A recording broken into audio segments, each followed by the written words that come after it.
Hey guys, स्वागत है आपका शंकर भैया के जीके की क्लास में। तो आज हम देखेंगे भारतीय भूगोल से प्रायद्वीपीय भारत की नदियां।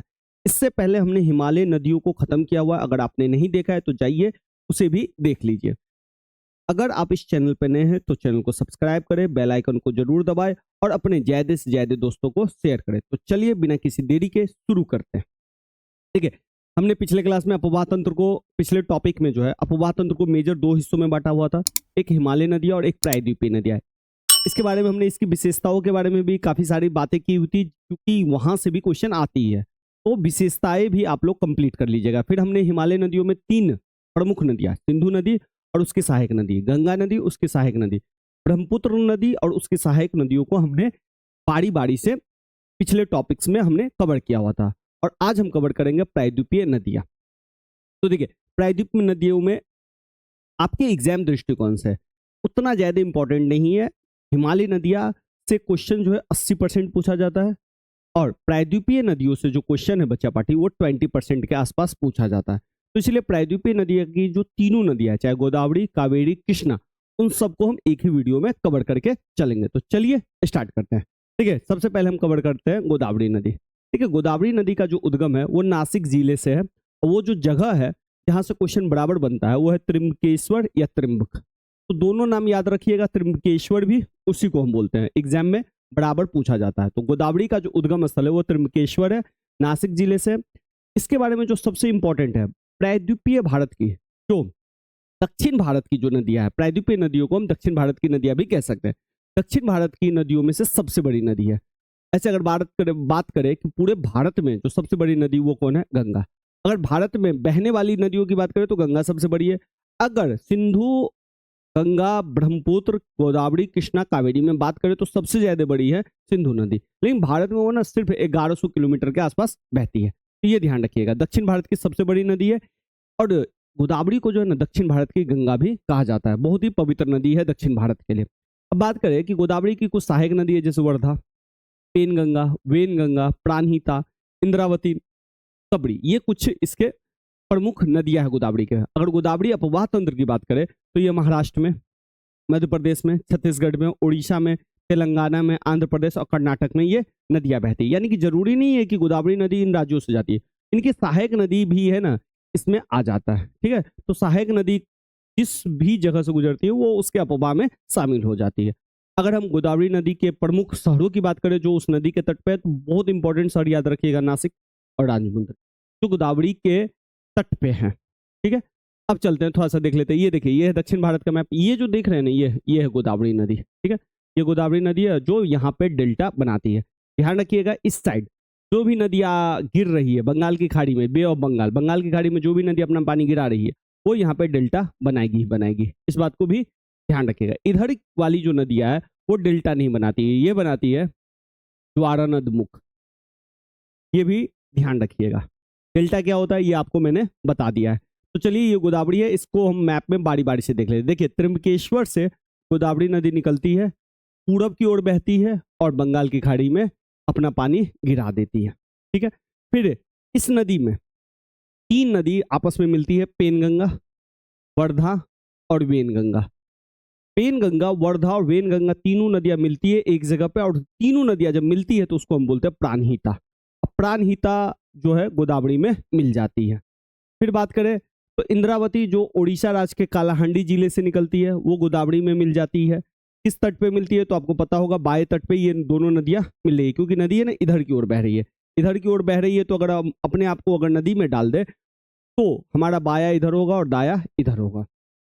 इसी तरीके से सबरी नदी बेलाडीला पहाड़ी से निकलती है और सबरी नदी इसमें मिल जाती है। देखिए, इसमें आपको याद क्या करना है, एक तो सबसे पहले गोदावरी नदी निकलती कहाँ से और गिरती कहाँ से, ये तो आपको याद ही रहा होगा, क्योंकि 90% नदियां जो है पूरब की ओर बंगाल की खाड़ी की ओर जाती है। दूसरी ओर आपको ये याद रखना है इसका उद्गम स्थल सिर्फ गोदावरी का।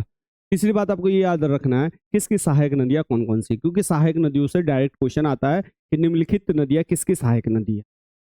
ठीक है, इसी तरह परवरा नदी जो है पश्चिमी घाट से निकलती है, गोदावरी में मिल जाती है। इसी तरह मंजरा नदी जो है दाएं तट पे मिलती है गोदावरी से और ये बालाघाट पहाड़ी से निकलती है।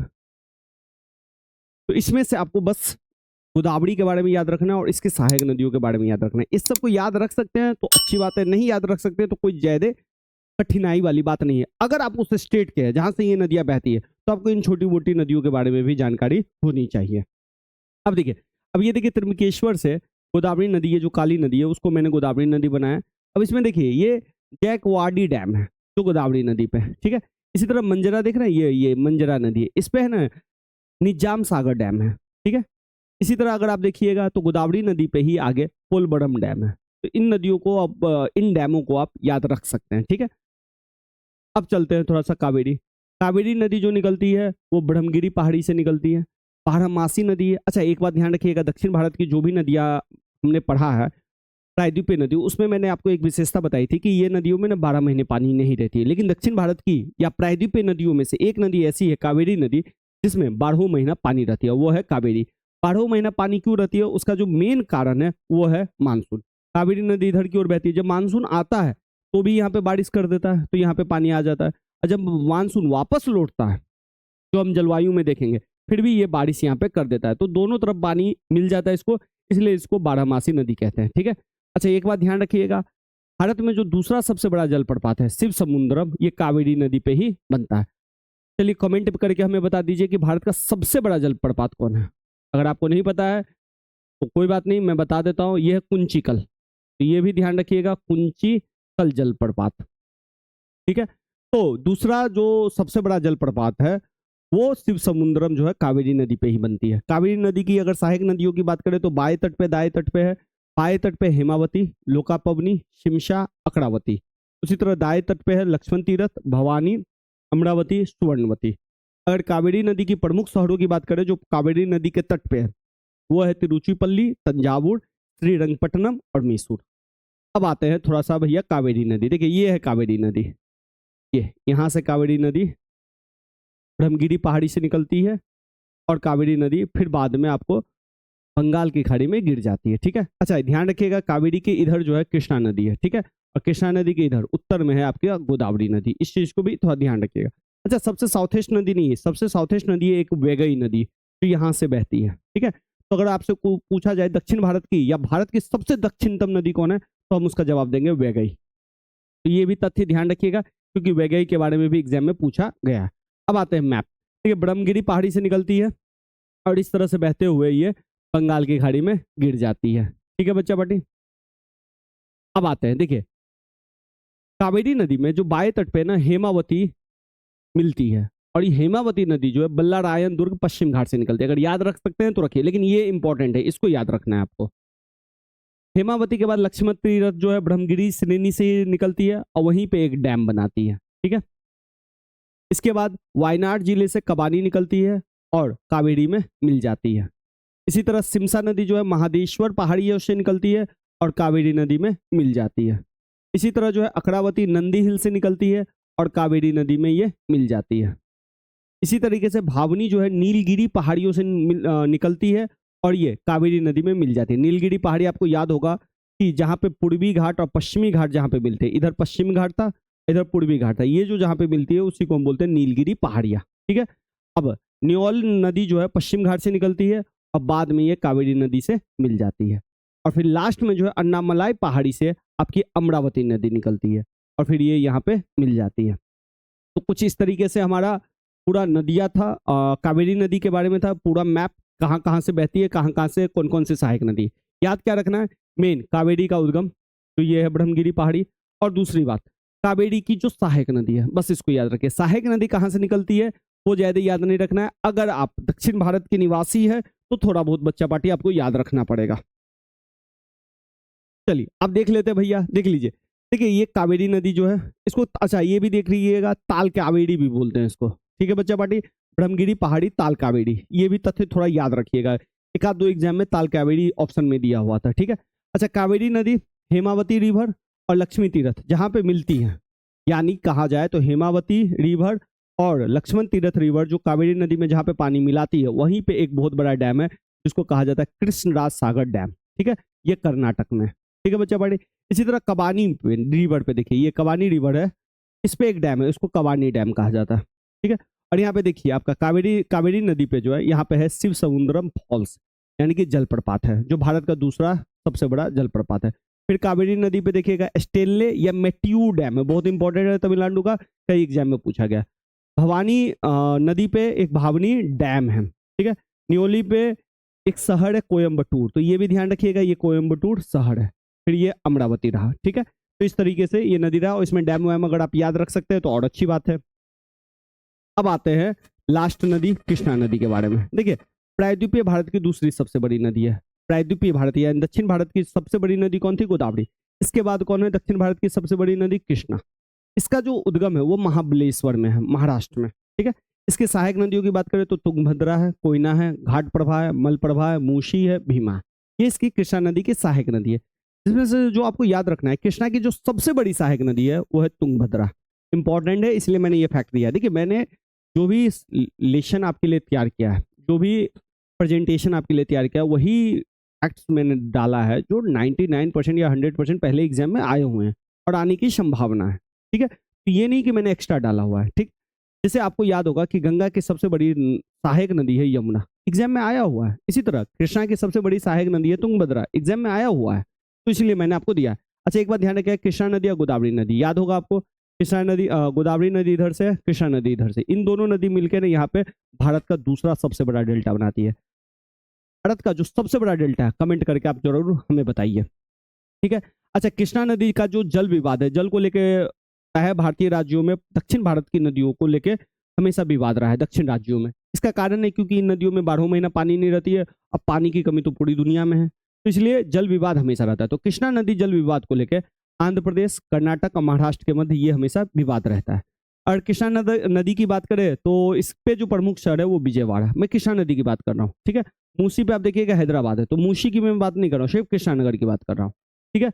अब आते हैं, देखिए भैया, कृष्णानगर ये रहा, ये यहाँ से निकलती है और फिर यहाँ पे गिर जाती है। ये देखिए, ये है गोदावरी नदी, ये डेल्टा बना देती है, ठीक है। तो ये ध्यान रखिएगा, ये भारत का दूसरा सबसे बड़ा डेल्टा है।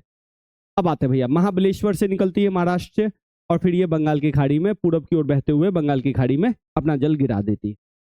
भीमा नदी भीमा नदी निकलती है और कृष्णा नदी में मिल जाती है। उसी तरह भीमा की एक सहायक नदी है मूला मुठ्ठा, मूला मुठ्ठा सहायक नदी है जो भीमा नदी में मिलती है, और भीमा नदी अपना पानी कहाँ पे गिरा देती है बच्चा पार्टी? तो ये गिरा देती है कृष्णा नदी में। मूला मुठ्ठा याद रखना है, तो यहाँ पे ही पुणे शहर है, तो इस चीज को आप याद रख सकते हैं। अब आते हैं भैया मूसी नदी, ये रही मूसी नदी जो कृष्णा नदी में अपना पानी गिरा देती है। मूसी नदी के बारे में अगर ध्यान रख सकते हैं आप, तो एक तथ्य ये ध्यान रखिएगा, मूसी नदी के किनारे ही आपका हैदराबाद है, इस तथ्य को भी आप ध्यान रख सकते हैं। अब आते हैं मुन्नेरू नदी, कृष्णा नदी में मिल जाती है बाएं तट पे। बाएं तट क्या है भैया? नदी में अपने आप को डाल लीजिए नदी के प्रवाह की ओर। अब देखिए, आपका बायां हाथ किधर है, दायां हाथ किधर है। बाएं हाथ से जो आई है वो बाएं तट हो गया, जो दायां हाथ से आया वो दायां तट हो गया। फिर बात करते हैं कोयना नदी। कोयना नदी कृष्णा नदी में मिल जाती है, ये भी इसकी सहायक नदी है। इसके बाद घाट प्रभा इसकी सहायक नदी है। फिर इसके बाद माल प्रभा इसकी सहायक नदी है कृष्णा नदी की, जो दाएं तट से मिलती है। इसके बाद तुंगभद्रा, तुंगा एक नदी है, अभद्रा एक नदी है, ये दोनों जब मिल जाती है तो उसको हम बोलते हैं तुंगा भद्रा। तुंगभद्रा नदी कृष्णा नदी की सबसे बड़ी सहायक नदी, इस चीज को ध्यान रखिएगा, जो दाएं तट पे मिलती है। अब देख लेते हैं बाबू, देखिए यह मूला मुठ्ठा जो जिसके किनारे है पुणे, ठीक है। भीमा शंकर से आपका भीमा नदी निकलता है, इस चीज को याद रख सकते हैं क्योंकि एक आध दो एग्जाम में ना ये पूछा गया है। हैदराबाद जो है मूसी नदी के तट पे है। थोड़ा सा डैम की बात कर लेते हैं तो कोयना डैम जो है कोयना नदी पे है। इसके बाद मलप्रभा नदी जो कृष्णा नदी पे जहाँ पे मिलती है वहाँ पे अलमट्टी डैम है, इस चीज को भी ध्यान रखिएगा। उसी तरह तुंगभद्रा नदी पे तुंगभद्रा डैम है, ठीक है। फिर आप देखिएगा कृष्णा नदी पे ही आपका श्रीशैलम डैम है जो आंध्र प्रदेश में है, ठीक है। फिर कृष्णा नदी पे ही आपका नागार्जुना सागर डैम है जो आंध्र प्रदेश में है। तो इस चीज को आप ध्यान रख सकते हैं, ये रहा आपका शॉर्ट नोट।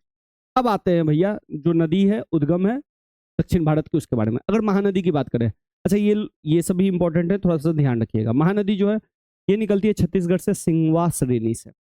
प्रमुख नदियां याद रख सकते हैं, शिवनाथ, हस्तो, मांड, ईब, केलो। रख सकते हैं तो रखिए, नहीं तो कोई बात नहीं। गिरती कहाँ पे है? तो बंगाल की खाड़ी में, बाढ़ के लिए कुख्यात है, ठीक है। नर्मदा नदी बहुत इंपॉर्टेंट, ठीक है। अमरकंटक पहाड़ी मध्य प्रदेश से निकलती है, भ्रंश घाटी में बहती है, ठीक है, इसको ध्यान रखिएगा। और खंबात की खाड़ी यानी कि अरब सागर में गिर जाती है। अगर खंबात की खाड़ी आप याद रख सकते तो और अच्छी बात, नहीं तो मोटा मोटी अरब सागर याद रखिएगा, क्योंकि क्वेश्चन है ना डायरेक्ट पूछा गया खंबात की खाड़ी में गिरती है या कच्छ की खाड़ी में गिरती है, तो इस चीज को ध्यान रखिएगा, ठीक है। अच्छा, नर्मदा नदी के बारे में जो विशेष तथ्य याद रखना है, जबलपुर में धुआंधार जलप्रपात जो है नर्मदा नदी पे है, भ्रंश घाटी में बहती है, ज्वार नदमुख का निर्माण करती है। देखिए जो बंगाल की खाड़ी की तरफ जो नदियां गिरती है ना वो डेल्टा का निर्माण करती है, जो अरब सागर की तरफ गिरती है ना वो ज्वार नदमुख का निर्माण करती है। वो डेल्टा नहीं होता है, एक एकदम स्टीप स्लोप होता है, ठीक है, उसके हिसाब से होता है।